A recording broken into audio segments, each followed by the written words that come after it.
Iran have the most dangerous dedicated interceptors, from Algerian Foxbats to Kazakh Foxhounds.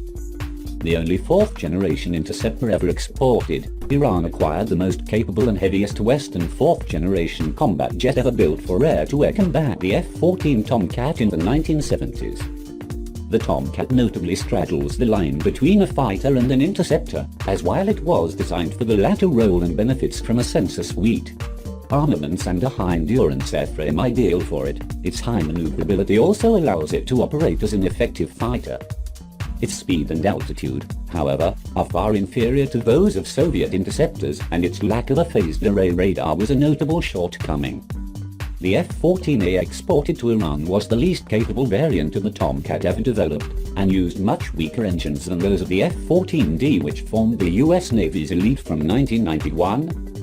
The aircraft underwent over 300 modifications in Iran between 1980 and 2000, and has been extensively refurbished and modernized with a new radar integrated alongside new armaments. The fighter's AIM-54 missile was replaced by an enhanced indigenous derivative, the Faker 90-, which has an engagement range estimated at between 250 and 300 kilometers.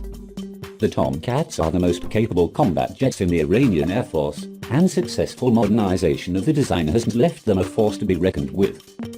Dedicated interceptor aircraft were produced by a number of countries for a variety of roles during the Cold War, with most designed to engage enemy heavy aircraft such as bombers and reconnaissance jets, and having a secondary role against enemy fighter-sized aircraft. Such aircraft have generally been much heavier and faster than fighter-sized jets, carried larger sensor suites, and been able to operate special classes of very long-range air-to-air missiles which are too heavy for fighter-sized aircraft to deploy. The US, two most notable dedicated interceptor programs in the late Cold War years were the F-12 and F-14, the former which was an extremely large and fast aircraft aimed to protect the American mainland, and the latter which was designed to guard the Navy's carrier strike groups from Soviet bombers. While the more expensive F-12 was cancelled, the F-14 became one of the most prolific aircraft in the Cold War and proved highly capable in combat.